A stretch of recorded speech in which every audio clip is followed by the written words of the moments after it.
Apocalipse 2, de 2 a 5. Conheço suas obras, o seu trabalho árduo e a sua perseverança. Sei que você não pode tolerar homens maus, que pôs à prova os que dizem ser apóstolos, mas não são, e descobriu que eles eram impostores. Você tem perseverado e suportado sofrimentos por causa do meu nome, e não tem desfalecido. Contra você, porém, tenho isto: você abandonou o seu primeiro amor. Lembre-se de onde caiu, arrependa-se e pratique as obras que praticava no princípio. Bom, vou falar sobre o primeiro amor. E é interessante na vida da gente essa palavra chamada amor. E eu me recordo quando eu era bem garoto, ainda bem jovem, quando eu me apaixonei. E eu acho que a gente lembra da primeira namorada, né? Quando a gente se apaixonou. Parece que não existia outra pessoa na vida da gente. Tudo era voltado para aquela pessoa. Nosso coração ardia de amor. A vida da gente se transforma de tal maneira que todos os pensamentos, todos os atos, tudo que eu faço é voltado para aquela pessoa. É uma chama que arde, né? Entre um relacionamento de um homem, estou falando um relacionamento de homem e mulher, óbvio, né? E quando esse amor surge na vida da gente, parece que não existe mais nada. Uma coisa que é bem interessante. Então esse é o amor, aquele amor inicial, aquele amor que ferve, aquele amor que aquece o coração. E você busca sempre estar em presença da tua namorada, presença da pessoa amada. É um amor diferente. A gente vive com intensidade esse amor. É uma intensidade que às vezes é inexplicável. A gente sofre por amor. É um amor que gera em algumas oportunidades sofrimento. Quando a gente separa dessa pessoa, parece que o mundo acabou. Parece que não existe mais nada que preencha aquele vazio que está no coração. É uma coisa impressionante. Isso já aconteceu comigo. Quando eu era jovem, tive várias namoradas e me apaixonei por algumas delas. Em algumas delas houve rompimento e houve sofrimento. Então isso é natural do ser humano, esse tipo de relacionamento. E assim é a nossa vida quando nós amamos de verdade. A gente não observa os defeitos, a gente observa a qualidade. Com o passar do tempo, daí, com o relacionamento, a coisa começa a mudar. E daí você começa a observar os defeitos e deixa de lado a qualidade. É uma coisa impressionante do ser humano. Muda. Esse é um tipo de amor. O amor que não observa as falhas, não observa os defeitos, não observa as imperfeições. Então, é um amor cego. Aquele amor que flui de dentro da gente. É um amor que transforma uma pessoa. É um amor que muda uma pessoa. Ela vive com intensidade esse amor. Outro amor interessante é o amor de pai para filho. Esse é um amor interessante. Como a gente ama aquela criança quando ela nasce. Eu lembro dos meus filhos quando nasceram. Cada um deles uma característica diferente. A minha filha, por exemplo, que foi a última, a Thaís, quando eu soube que era uma mulher, eu já tinha 2 meninos, eu fiquei assim deslumbrado, né? Nossa, uma mulher. Eu queria aquela menina. Era o meu desejo. Eu pedi para Deus uma menina. E Deus me concedeu uma menina. Mas é interessante, porque desde o ventre da sua mãe, desde que ela estava na barriga da minha esposa, eu encostava a mão na barriga, a barriga encolhia. Ela ia para o outro canto do útero. Desde criança, ela não queria contato com o pai. E aquilo me deixava transtornado, porque eu queria ver aquela menina pulando, batendo na barriga, e a minha cunhada chegava em casa, quando ela... É uma coisa impressionante, ela abria a porta de casa, a barriga começava a pular. E quando a minha cunhada encostava aquela mão na barriga, aquela barriga esticava. E a minha cunhada pedia para que eu fosse junto com ela e colocasse a mão. Quando eu colocava a mão, parava. Mas esse amor de filho é uma coisa interessante, porque aos poucos aquilo vai nascendo e aquilo vai tomando conta de você. É um amor totalmente diferente. O amor do filho para o pai é outro amor, né? A gente ama o pai da gente. A gente passou, na nossa família, foi uma família muito unida. Nós sempre tivemos assim a presença do vô, do pai, da avó, da mãe, dos tios, então eram muito próximos. A gente viveu uma história muito bonita, eu pelo menos na minha infância, na minha juventude, foi muito bonito, porque eu vivi com a minha família. Eu aproveitei a minha família, eu aproveitei os meus avós, os meus tios, lembro do tio Dirceu, lembro do vô Bertoldo, então a gente viveu aquilo, foi uma coisa intensa. Né? E o amor de filho para pai, meu amor para o meu pai. Meu pai ele era pastor e era um cara muito duro, muito difícil de lidar. Quando eu era jovem, quando eu era mais piá, eu não entendia isso, porque meu pai realmente era duro. Era um cara assim que ele não conseguia expressar o amor dele como pai, mas é interessante que ele era um grande provedor. Meu pai nunca abandonou a família, sempre estava junto com a família, um cara estava lá, trabalhador. Então, como provedor, ele expressava o amor dele de uma forma diferente, provendo a família. Então, para ele, o que era importante? Prover. Essa era a forma de amar. Se a família estivesse bem, ele achava que ele não precisava estar abraçando, dizendo que ama, não. Ele provia a família. Esse era o amor que ele expressava. Em um primeiro momento, eu não entendia esse amor. Eu não conseguia entender. Eu via meu pai muito fechado e tal. E um dia, o meu pai contou a história dele. E aí, eu comecei a entender o meu pai. Aí, eu comecei a amar meu pai de uma forma diferente. E a história do meu pai foi o seguinte. Meu avô morava em Rio Branco do Sul e ele tinha muitos filhos. Meu avô teve muitos filhos. E chegou um momento que o meu avô teve que tirar um pouco dos filhos de casa para poder sustentar a família, porque era muito pesado. Só que meu pai estava com 14 anos, quando meu avô preparou uma mala para ele, uma malinha pequena, com as roupas dele, e trouxe ele para Curitiba. Colocou ele numa pensão com 14 anos, numa pensão sozinho. Parece que o outro irmão dele já morava aqui em Curitiba também, o tio Randolfo. E aquele menino com 14 anos teve que se virar. E quando ele contou essa história, caiu a minha ficha. Eu falei, meu Deus, eu me voltei, eu me coloquei no lugar do meu pai. Uma criança com 14 anos foi jogada aqui em Curitiba e ele ficou sozinho em Curitiba. Talvez com meu tio, eu não tenho certeza se meu tio estava junto nessa pensão ou não. Mas, de qualquer forma, 14 anos. É tirado do convívio da família e você tem que ir com 14 anos, responsabilidade. Você vai ter que batalhar um emprego, porque meu avô sustentou ele aqui na pensão por mais uns 2 ou 3 meses, e depois ele falou, se vira, negão, agora é por sua conta. Logo em seguida ele conseguiu um emprego de office boy de uma farmácia, alguma coisa assim, e ele viveu a vida dele dessa forma. Então vocês imaginem, um garoto com 14 anos, tendo que enfrentar uma situação sozinho, o que aconteceu no coração daquele homem? Endureceu, porque ele olhou para o pai dele e falou, meu pai não me ama. Quando eu entendi isso, eu comecei a ver meu pai com outros olhos. Essa é uma forma de amor, é uma forma com que, a forma de pai para filho, filho para pai. Na sociedade hoje, nós enfrentamos muitos problemas com relação à paternidade. Esse amor que o pai expressa para o filho e depois tem esse retorno do filho para o pai. A sociedade em geral, quando o amor de pai para filho, ele é um amor centrado, é um amor que realmente acolhe, é um amor diferente, né? O pai dá esse amor, geralmente o filho também leva isso para frente. O que está acontecendo na nossa sociedade hoje? Muitas famílias sem o amor paterno, ou porque a mãe e o pai já dissolveram o casamento no início, ou porque a mãe só teve um relacionamento, o pai faleceu. Então isso gera um transtorno dentro da vida da pessoa. E esse amor paterno, ele só pode ser restaurado quando Deus entra na história daquela pessoa. Porque fica um vazio, é impressionante.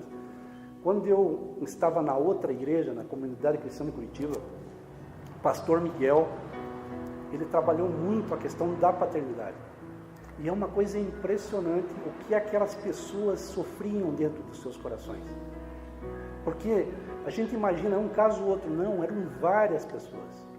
Várias pessoas que tiveram problemas de relacionamento com seus pais. Com o pai, não com a mãe. Com o pai, específico pai. Por quê?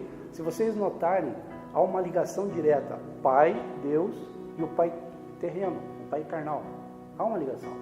E quando você perde essa ligação na terra, você praticamente fica sem referência. É um amor estranho, é um amor diferente. O pai é aquele que dá a segurança para o filho. O pai é aquele que protege o filho. A mãe não. A mãe é aquela que ama, que cuida, que trata. Mas o pai não. O pai é a segurança. Hoje nós perdemos... Tem muita gente que perde a referência, inclusive de quem é, da sua condição de quem eu sou. Perde a referência porque perdeu a referência do pai. E é interessante que quando perde a referência da mãe e o pai é um bom pai, isso não acontece. O que eu quero falar aqui também, e a nossa mensagem é voltado para esse amor, é aquele amor que a gente fala de Deus, a minha referência com Deus, aquilo que eu entendo de Deus, aquele amor que é voltado para Deus. E eu não sei se aconteceu com vocês, mas comigo aconteceu o seguinte: eu levava uma vida, conhecia a palavra, eu sou filho de pastor, mas chegou um determinado momento que eu optei sair fora da igreja. Estava fora da igreja. Quando Deus me resgata do pecado, quando Deus se aproxima, ele se aproxima da minha vida de uma forma diferente, porque eu entendo que Deus tinha um propósito para a minha vida, e Ele diz assim: eu amo você. Quando Ele fala que me ama, eu desperto um amor diferente. O primeiro amor com Deus. Mas eu comecei a amar Deus de uma forma diferente. Eu comecei a entender que Deus faz parte da minha vida. Eu comecei a entender que sem Deus eu não vivo mais. Eu não consigo mais viver. E eu me joguei nos braços de Deus. Aquele primeiro amor, eu lembro que quando isso entrou no meu coração, a primeira coisa que eu queria fazer é me batizar, porque eu queria o selo do Espírito Santo na minha vida. Eu precisava daquilo. Eu não era casado, eu vivia com a minha atual esposa, vivia com ela. Eu falei para ela: nós precisamos casar. Primeiro passo, vamos casar. Conversei com o pastor Valdemar, e logo em seguida fiz o batismo. Logo em seguida. Eu não quis mais perder tempo, porque eu cheguei a Deus numa situação muito, muito esquisita, onde Deus me salvou de um acidente tão grande, que eu entendi que naquele momento Deus falou o seguinte: olha, eu te salvei e pode ser que você não tenha outra chance. E eu fiquei assim, primeiro amando a Deus por Ele ter feito aquilo por mim, porque eu entendi que se aquele momento o inimigo tivesse resgatado a minha vida, eu estaria perdido para sempre. E eu entendi que o amor de Deus era tão grande que Ele foi lá e falou: não, Paulo, vou te dar mais uma chance. E quando Ele me deu essa chance, eu queria correr para a igreja para dizer o seguinte: Deus, eu não quero perder essa chance, eu quero selar, quero ser selado pelo Espírito Santo. Quando Deus sela você, quando o Espírito Santo entra na tua vida, quando o Espírito Santo abraça você, nunca mais você será o mesmo. Nunca mais. Deus, Ele muda a história da vida da gente. Ele muda tudo aquilo que você tinha antes, parece que muda. Você começa a enxergar a vida de uma forma diferente. Por quê?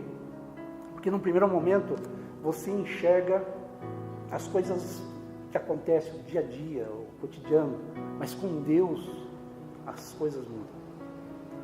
Esse amor, ele toma conta da vida da gente. É uma coisa impressionante, não dá, muitas vezes não dá para descrever isso. Por que uma pessoa larga tudo? E a gente tem todos os dias, se vocês pesquisarem na internet, missionários que largam a vida, dão a vida deles para Cristo. E não importa, vai matar, atire, corte a cabeça, faça o que você quiser, mas eu não abandono esse amor. E quando você coloca esse Deus no teu coração, você não abandona mais. Aconteça o que acontecer, você vai ficar com Ele. Porque sabe, a vida passa, o tempo nosso é limitado, mas o amor de Cristo vai permanecer para sempre, nunca vai acabar. Muda o conceito nosso de vida. Nosso conceito muda completamente. Em Apocalipse 2, de 2 a 5, tá? Eu vou ler do 3 em diante. Você tem perseverado e suportado sofrimentos por causa do meu nome, e não tem desfalecido. Contra você, porém, tenho isto: você abandonou o seu primeiro amor. Você abandonou o seu primeiro amor. O que ele está dizendo aqui? Quando a gente chega com aquele furacão. Deus toma conta, o Espírito Santo toma conta, Ele sela você e tal.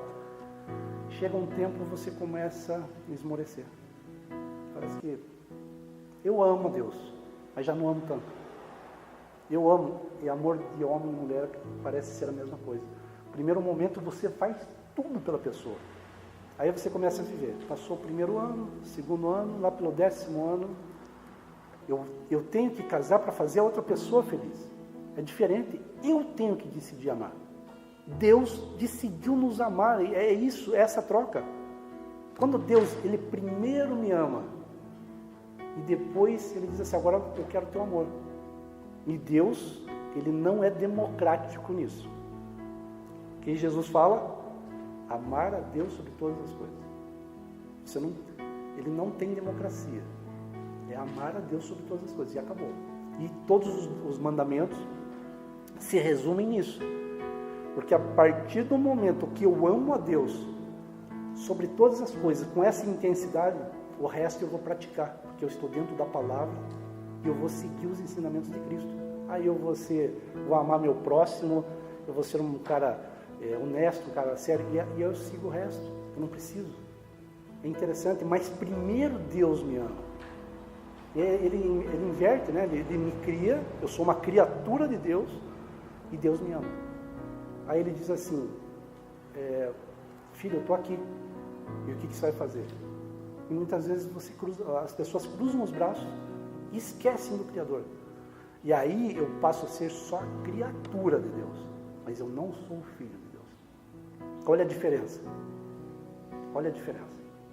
Mas quando eu abro os braços para o Pai, eu digo, Pai, eu te amo. Eu te amo de maneira incondicional. Eu perco a minha vida se precisar no campo de batalha, mas eu não vou renegar teu nome. Abri os braços. O Espírito Santo tomou conta do meu coração. Fui selado pelo Espírito Santo. Aceitei a Cristo como Salvador. Existe um caminho. Quando esse amor começa a esfriar, né, e é uma coisa interessante, a gente vai passando pela vida,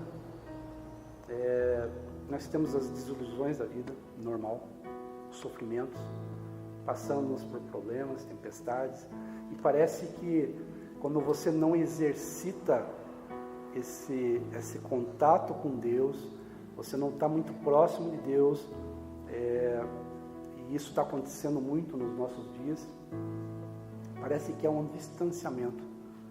Eu ouvi falar de Deus, é igual o povo de Israel, né? O povo de Israel ouviu falar de Deus, eles vivenciaram, eles tiveram uma história com Deus. Depois chega um determinado tempo, parece que eles só escutaram histórias. E aquele Deus parece que não participou da vida daqueles camaradas. Porque Deus sempre está ali, está esperando. E o que o texto está falando? Você esfriou o primeiro amor. Você esqueceu do primeiro amor. E o que Deus está querendo dizer com isso? Eu quero vocês do meu lado sempre. Eu quero que vocês despertem. Eu quero que você acorde. Eu quero que vocês me amem como eu amo vocês. João 3,16 fala, porque Deus amou o mundo de tal maneira, mas Deus entregou o Filho dele e falou, olha, está aqui, por amor de vocês eu estou fazendo isso. E quem crê nesse Jesus será salvo. Porque Deus amou o mundo de tal maneira, que deu seu Filho unigênito, único, para que todo aquele que nele crê não pereça, mas tenha vida eterna. Ele mostra a Jesus, entrega a Jesus e diz o seguinte, está aqui o caminho da vida eterna é esse. Então é um amor que supera todas as coisas. Mas Deus nos amou de tal maneira que deu o Filho único dele para que hoje eu e você tenhamos a oportunidade de uma vida eterna. Oportunidade de vida eterna. Eu deveria ter me importado mais com pessoas, e às vezes a gente não se importa. Às vezes a gente passa nessa rua e eu tenho visto algumas pessoas que vivem a sua própria vida, não olham para o lado, não olham para as outras pessoas. E tenho visto pessoas que se dedicam a amar e ajudar outras pessoas. Aqui na igreja não, a gente tem muitos exemplos disso. Amar pessoas, ajudar pessoas. Essa é a nossa função. Eu vi uma pessoa da igreja esses dias falando assim: eu não consigo mais ajudar, eu não aguento mais ajudar. Daí ele fala assim: mas Deus tocou no meu coração e eu vou ajudar mais uma vez. Porque Deus faz a mesma coisa. A gente está cansado de cometer erros para Deus. E quando você vem todo arrebentado, todo sujo, todo esfarrapado, chega: Deus, errei, me perdoa. E ele vai lá: não, filho, vem cá, limpa, trata, coloca você no braço, daí vamos começar de novo. Esse é Deus. Esse é o amor que a gente tem que ter pelas pessoas. Essa é a função da igreja, é tratar essas pessoas. É difícil, não tenha dúvida. Tratar com pessoas é muito difícil. Mas amar, volto a frisar, amar é uma escolha. Eu escolho amar. Eu escolho amar. Porque Deus me amou. Ele escolheu me amar. A Bíblia fala que no final de toda a nossa história, 3 coisas vão permanecer. Isso está em Coríntios 13. A fé, a esperança e o amor. Das 3, a mais importante é o amor. Toda a vida, o amor. Porque Deus expressou isso em toda a trajetória de Cristo. Ele expressa esse amor.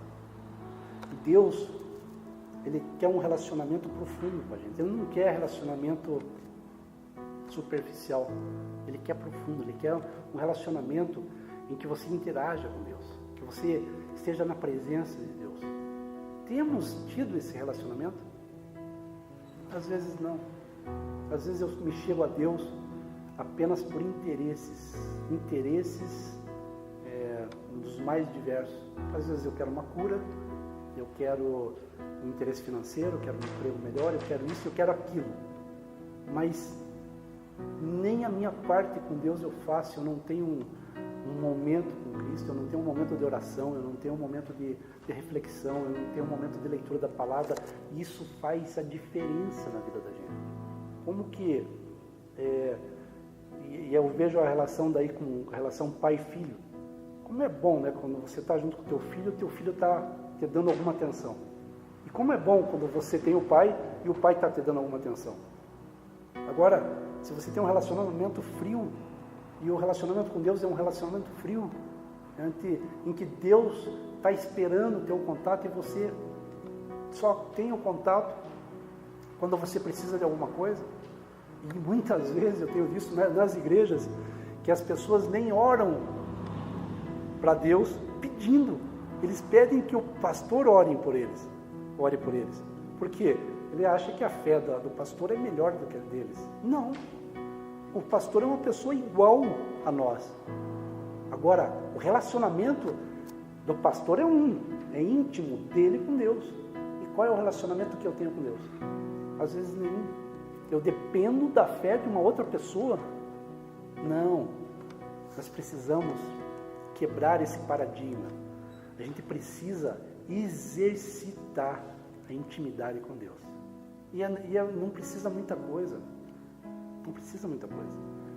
É todo dia uma oração pela manhã, à tarde, à noite, uma leitura mínima da palavra, uma reflexão sobre essa leitura. Não adianta você ler, eu tenho que ler um texto. Não, leia o texto, reflita, veja o que Deus falou com você naquele texto. O que Deus tem falado. Às vezes escutar uma música cristã faz a diferença naquele dia da tua vida. Às vezes eu tenho escutado muitas mensagens através da internet, porque às vezes eu passo dificuldades, né? A gente vai passando aquelas pedreiras da vida. Tem dias que você precisa escutar. E cada vez que eu acesso uma mensagem, Deus fala comigo. Sabe aquele momento que você está dizendo: Deus, eu não aguento mais. Eu não aguento mais. Deus fala através do pregador: filho, eu estou aqui com você. Esse é só um momento. Eu já estou agindo. E Deus está falando, talvez para você que esteja em casa, esteja me assistindo: filho, eu já estou agindo na sua vida. Esse é um momento em que você já está passando, mas você não está sozinho, e nós não estamos sozinhos, Deus está com a gente. Deus tem falado isso ao meu coração, mas eu exercito isso todos os dias. Nós precisamos exercitar. Como que você quer ser uma pessoa forte espiritual se você está fraco pelo alimento que você não tem tido no dia a dia? A vida espiritual é igual ao alimento do dia a dia. Se você não exercitar, se você não se alimentar, a fraqueza, a anemia espiritual vai tomar conta da sua vida. Mas, se você se exercita, e a igreja tem que exercitar a vida espiritual, tem que ler, tem que colocar essa palavra dentro do coração, tem que ter vida de oração, tem que ter vida de comunhão na igreja, a igreja vai se tornar uma igreja forte. Senão a igreja vai se tornar o quê? Uma igreja fraca. E a igreja, quando eu falo igreja, não é o templo físico, é a minha igreja particular, aqui dentro. Aqui dentro.